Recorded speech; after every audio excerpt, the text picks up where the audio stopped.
Welcome to Revenge with Luna. I opened my dream bakery in secret. A delivery driver called to warn me. Someone was inside, acting like the owner. I pulled up the security footage. It was my sister giving a tour to strangers, calling it her business. That's when I called my lawyer. My name is Sarah Bennett. I'm 31. And if you think you know where this is going, you don't. Because the hardest part wasn't watching my sister smile behind my counter. It wasn't the way she touched my KitchenAid mixer like it belonged to her, or the way she laughed with the health inspector while I sat in a parking lot 3 blocks away, hands shaking so hard I could barely hold my phone. The hardest part was knowing I had handed her the opportunity myself. Not on purpose, but I had. And that truth burned longer than the betrayal. Let me take you back to the beginning, because this story doesn't start with a bakery. It starts with a box of my grandmother's recipe cards and a promise I made to myself at 19 that I would never, ever let anyone talk me out of my dream again. I grew up the quieter one. My sister was 2 years older, louder, funnier at parties, the kind of person who filled a room without trying. My parents adored her the way people adore a fireplace in winter. She was warm, she was bright, and everyone gathered around her. I was the one who stayed in the kitchen. Literally. From the time I was 8 years old, I baked with my grandmother on Saturday mornings while everyone else watched cartoons. She taught me that bread dough has memory, that you have to be patient with it, that you can't rush it, that if you push too hard it fights back. I didn't understand then that she was also teaching me something about life. When my grandmother passed, she left me her recipe binder, green cover, spiral bound, stained with vanilla and decades of flour. My sister got her jewelry. I got the binder. My mother said it like an apology. I took it like inheritance. For the next 12 years, I worked. Hospitality management by day, baking courses at night. Weekend pop-ups at farmers markets under a tent I set up alone every Saturday at 5 in the morning. I saved everything. Not vacations, not new furniture, not the concert tickets my coworkers were always buying. I saved for a storefront, a real one, with a glass display case and a chalkboard menu and a back kitchen where I could actually scale production. The kind of place my grandmother would have walked into and said, "Baby, you did it."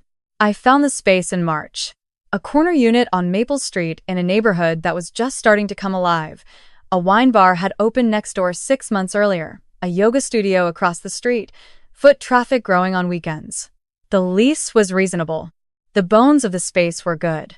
Original hardwood floors. Exposed brick on the back wall, natural light from 2 large windows facing east. The moment I walked in, I felt it. That specific, unmistakable feeling of something clicking into place. I signed the lease quietly. I paid the first 3 months up front from my savings account, the one I had never mentioned to anyone in my family. I applied for my business license under the name my grandmother, and I had joked about for years, Birdie's.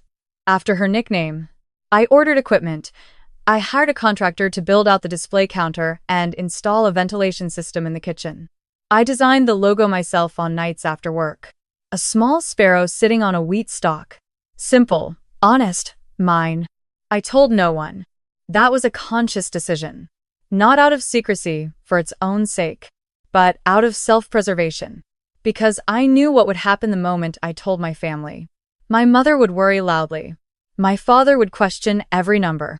And my sister would get excited in that specific way she had, the way that always ended with her deeply involved in something that had nothing to do with her. She had done it with my apartment renovation, showing up with opinions about tile I hadn't asked for. She had done it with my last relationship, inserting herself into conversations until my ex started texting her separately. She didn't do it out of malice. Or at least that's what I always told myself. She did it because she genuinely could not see a lane that wasn't hers to step into. So I kept birdies to myself. I worked nights and weekends on the build-out. I recipe tested in my apartment kitchen until my neighbors could set their clocks by the smell of cardamom rolls at 6 a.m. I hired 2 part-time staff. I set the grand opening for the first Saturday of October. The mistake I made happened 6 weeks before that. I went home for my father's birthday dinner the first time. I'd been back in 3 months. My sister and I sat next to each other at the table. At some point, she reached across me to grab the bread basket and knocked over my bag. My phone slid out. It was open to an email from my contractor with the Maple Street address in the subject line. She didn't say anything. I picked it up and locked the screen. I thought nothing of it. I should have thought everything of it. 3 days before my grand opening, I got a call from Marcus, the produce delivery driver who had been bringing my fruit orders to the back door every Wednesday. He had my personal cell from the original setup paperwork. "Hey, Sarah," he said, and I could hear something careful in his voice. "I just dropped off the order at Birdie's. There was a woman there who let me in. She said she was the owner. I wanted to make sure everything was okay. I was at work." I asked him to describe her. He described my sister. I sat very still at my desk for approximately 4 seconds. Then I excused myself, walked to the stairwell, and pulled up the security app on my phone. I had installed cameras the week the build-out finished, 4 of them, covering the front of house, the back kitchen, the counter area, and the front door exterior. I had set them up for insurance purposes, for the overnight security of the equipment, for peace of mind. I had not set them up for this. I pressed play on the front of house feed. My sister was standing behind my display counter. She was wearing an apron where she had found an apron I do not know. I can only assume she had brought one. Which means this was not impulsive, and she was talking to a man and a woman I didn't recognize. She was gesturing at the display case, then at the back kitchen, then at the chalkboard where I had hand-lettered the opening week menu. She was smiling the smile she used when she was performing warmth rather than feeling it. I had seen that smile my entire life. I knew exactly what it looked like. I switched to the audio. Our cameras had sound. "Always been a passion project of mine," she was saying. "Baking runs in our family. My grandmother actually inspired the whole concept. My grandmother's recipes. My grandmother's nickname on the sign above the door." "So, you're the owner?" the woman asked. My sister paused just half a second too long. "Co-owner," she said smoothly. "My sister and I started this together. I called my lawyer from the stairwell before I called anyone else. Then I called a locksmith. Then I drove to Maple Street. The drive was 11 minutes. I know, because I watched the clock the entire way, breathing slowly, deliberately. The way you breathe when you are trying to stay inside your body instead of coming apart in a moving vehicle on the highway. I parked around the corner and walked to the front door. Through the window, I could see my sister was still there, alone now, rearranging the items on the counter. She had moved my grandmother's recipe binder, which I had placed on a small shelf behind the register as a display piece, and propped it open on the counter like a centerpiece. I unlocked the door and walked in. She looked up. The performance smile flickered, recalibrated, held. "Sarah," she said, like she was surprised and pleased in equal measure. I wanted to help you get the space ready. It looks so good in here. How did you get in?" I asked. My voice was even. I had decided in the car that my voice would stay even. She hesitated. "Then, I called the landlord. I said I was your sister and that you had asked me to come check on the delivery. He let me in with the building master key." She said it like it was perfectly reasonable. Like impersonating a representative of a tenant to gain access to a commercial property was a normal Tuesday. "You told him I asked you to come. I figured you'd be happy to have the help. You've been so stressed. You told the delivery driver you were the co-owner." Something shifted in her face. Not guilt, exactly, more like recalculation. I was just making conversation. He asked who was in charge, and I didn't want to get into the whole thing. The whole thing being that you have nothing to do with this business. She set down the item she was holding, one of my custom pastry boxes, and turned to face me fully. And just like that, the warmth dropped. I had seen this before too. The moment she stopped performing and started negotiating. "You've been planning this for how long?" she said. "And you didn't tell me?" "Not once. I'm your sister, Sarah." "This is mine," I said. "I built this alone. Every dollar, every hour, every decision. It's based on Grandma's recipes. Those belong to the whole family. She left them to me. She left you a binder. She didn't leave you a trademark." I almost laughed. "Almost. You need to leave now." She didn't move immediately. She looked around the space at my floors, my counter, my chalkboard, my Sparrow logo on the front window with an expression I can only describe as proprietorial. Like, she was calculating what she felt entitled to. "You're making a mistake," she said quietly. "You can't do this alone. You're going to need help and you're going to be too proud to ask, and I'm going to watch you struggle when I could have been here from the beginning. Get out of my bakery." She picked up her bag. She walked to the door. She stopped with her hand on the frame, a gesture so theatrically identical to my brother's story that I nearly felt dizzy, and said, "Don't shut me out because you're scared." "I changed the locks," I said. "That's not shutting you out. That's owning my property." The locksmith arrived 40 minutes later. By then, my sister was gone. By morning, my phone was a fire I couldn't put out. My mother called first. She didn't ask what happened. She asked what I had done. The way she phrased it, "Sarah, what did you do to your sister?" told me everything I needed to know about how the story had already been told. "She let herself into my business by lying to my landlord," I said. "She told my delivery driver she was the co-owner. I asked her to leave. She was trying to help you. She's always trying to help you. You make it so hard. Mom." She called me crying last night. Of course she did. My sister had always known that the fastest route to winning was making sure she cried first. I hung up, not angrily, just decisively. Then I opened the security app and began downloading footage. I saved everything. Her entering with the master key. Her conversation with the delivery driver. Full audio. Her conversation with the two strangers. Her calling herself the co-owner on 3 separate occasions over the course of 47 minutes. Her touching my equipment, moving my grandmother's binder, rearranging my displays. I saved it all to a cloud folder, labeled with the date and the words "Evidence Birdie's Incident." Then I emailed it to my lawyer. My father texted me that afternoon, a long one. He said I had always been too independent for my own good, that family was supposed to work together, that my sister had only been trying to support me and didn't deserve to be treated like a criminal.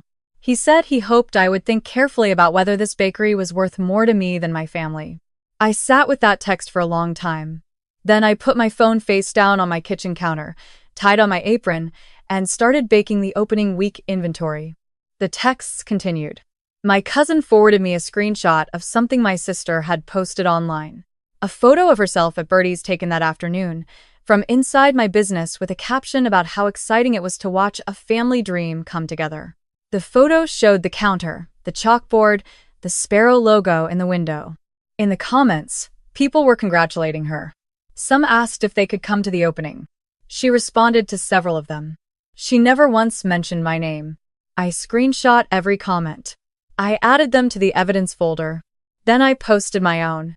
A photo of the signed lease, the business license, the LLC registration, all with my name, only my name, and a single line. Birdie's is my business. Solo owned and operated. Grand opening this Saturday, October 5th. Come find us on Maple Street. I tagged the location. I tagged the local food bloggers who had already been sent press kits. I tagged the Neighborhood Association newsletter account. Within 2 hours, my sister had deleted her post. My mother called again that evening. This time, her voice was different. Quieter. "That was embarrassing," she said. "For who?" I asked. A long pause. "For everyone. I protected my business," I said. "That's all I did." "You humiliated your sister in public. She told strangers she was the co-owner of something she had nothing to do with," I said. I corrected the record. "That's not humiliation. That's documentation." Another pause. "Then, she says you blocked her." I did. "Sarah." "Mom," I said carefully, "I love you, but I am not going to apologize for what I built. I will call you after opening weekend." I set the phone down and went back to my kitchen. 3 days before the opening, my sister showed up at my apartment. I know because the doorbell camera I had installed after a package theft notified me before I heard the knock. I watched the feed for a moment. She was alone, no bag, arms crossed against the cold.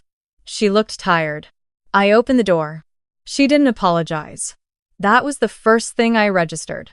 She launched directly into a speech she had clearly rehearsed about how she had looked at the numbers, how she could help with the front-of-house operations, how her social media following could drive traffic, how we would make a great team.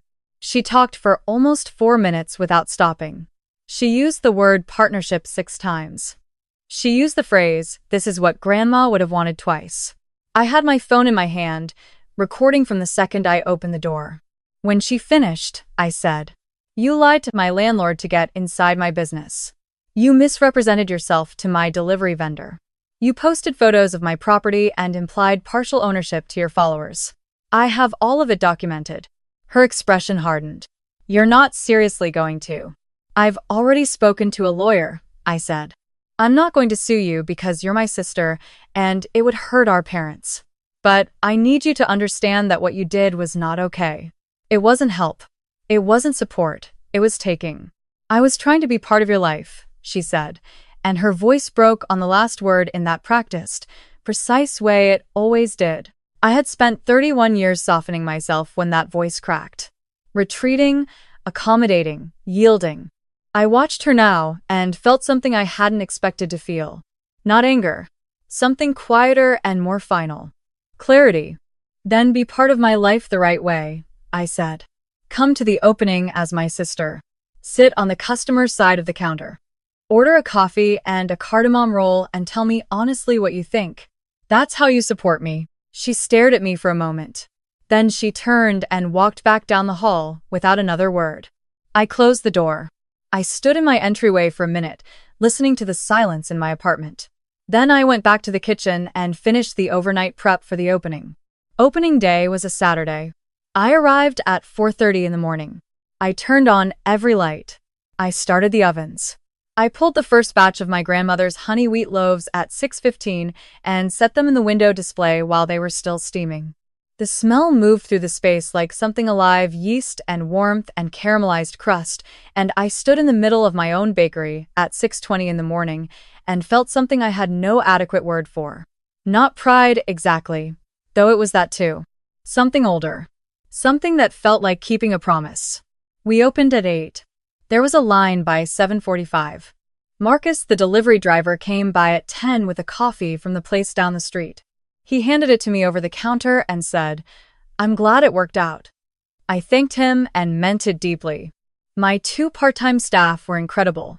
We ran out of the cardamom rolls by 11. We sold through the honey loaves before noon. By 2 o'clock, every table was full, and there was a steady stream through the door. I had to call in a favor from a culinary school friend to come help with the counter while I managed the back kitchen. At 3:15, I looked up from plating an order and saw my mother standing just inside the door. She was alone. She looked around the space slowly at the floors. The brick wall, the chalkboard, the Sparrow logo, the full tables, the line at the counter, and her expression did something complicated. I watched it happen from across the room. The defensiveness she had walked in with softened into something she hadn't expected to feel. I came out from behind the counter. We stood in the middle of the bakery, and she looked at me the way she hadn't in years, like she was actually seeing me. Not the version of me she had always held against my sister's brightness. "Your grandmother would have loved this," she said. It was not an apology, but it was something. "I know," I said. "That's why I did it." She ordered a honey loaf and sat at the small table by the east window for 20 minutes before she left. She hugged me at the door, tightly, without saying anything else. I watched her walk down Maple Street and turn back to my bakery. The fallout continued for a few weeks after that. My sister posted a few more vague things online, nothing directly about Birdie's, but the subtext was clear to anyone who knew us. Cousins reached out to ask what had happened. I kept my answers short and factual. I did not perform grief. I did not perform anger. I simply stated what had occurred, once, to anyone who asked, and then declined to discuss it further. My lawyer sent a formal cease and desist to my sister regarding any future misrepresentation of her relationship to my business. She signed the acknowledgement without responding to me directly. That was fine. I didn't need a response. I needed the documentation. The more time passed, the more the noise faded. What remained was the bakery. The 6 a.m. mornings. The new menu items I tested on Tuesdays when the shop was closed. The regulars who started coming every week, the woman who always got the sourdough and a black coffee, the retired teacher who brought his wife on Sundays for the cinnamon scones, the young couple who had gotten engaged at the wine bar next door and now came in every Saturday like a ritual. One evening in November, 6 weeks after opening, I was locking up alone. The last light was off, the ovens were cool, and I stood in the dark for a moment before I set the alarm. The whole space smelled faintly of the day's baking. I could see the Sparrow logo in the window, lit from the streetlight outside. My phone buzzed. A text from my father. Short, 4 words. The bread was perfect. He had come in that afternoon during the lunch rush, bought a loaf without saying anything to me, and left. I had watched him from the counter. He hadn't stayed, but he had come. And he had texted. And in the language of my family, where feelings were usually communicated sideways and late, that was something. I stood in my bakery and read those 4 words until I knew I had them memorized. Then I locked the door and walked to my car. The key sat in my hand, the way it had every night since the opening. Heavy, specific, irrefutable. This was mine. The lease had my name. The license had my name. The recipes were written in my grandmother's handwriting in a binder with a green cover that she had chosen to give to me. I had not stolen it. I had not been given it. I had built it molecule by molecule out of 12 years of overtime and early mornings and a stubbornness that my family had always called a flaw. They could call me closed off. They could call me difficult. They could call me the one who made things hard. But they could never call my sister the owner of what I had built alone. Not anymore. Not ever. There is a particular kind of peace that doesn't feel soft. It doesn't feel like warmth or relief or the absence of weight. It feels like ground under your feet, solid, present, real. The kind of peace you don't notice until you realize you've been standing on it for a while, and you look down and you think, oh, this is mine. I made this. I started driving home. Birdie celebrated its 1-year anniversary this past October. We were sold out by noon. My sister and I don't speak often. When we do, it's polite. Surface level. She has her life and I have mine, and the space between us holds the shape of everything that was said and everything that wasn't. I don't hate her. I'm not sure I even resent her anymore. Not the way I did in those first weeks. But I don't pretend, either. I don't smooth it over with smiles the way I did for most of my life. My mother comes in on Sunday mornings now. She always orders the same thing, a cinnamon scone and a lavender latte. She sits at the window table for an hour and reads her book. Sometimes we talk. Sometimes we just exist in the same space without needing to fill it. That is enough. More than enough. My grandmother's recipe binder still sits on the shelf behind the register. Green cover, spiral bound, stained with decades of vanilla and flour. Sometimes I look at it between customers and feel her the way you feel people who are gone sideways, unexpectedly, like a scent carried in on the wind. She taught me that bread has memory, that you can't rush it, that if you push it too hard it fights back. She was right about all of it. And now when I unlock Birdie's at 4:30 in the morning, when the street is dark and quiet and the ovens are cold and the whole day is still just possibility, I hold that key in my hand and I know something I didn't know at 19 or 25 or even 30. No one can take what you have truly built. Not a sister. Not a family. Not anyone who looked at your dream and saw only what they could claim from it. The deed has your name. The work has your name. And so does every morning after.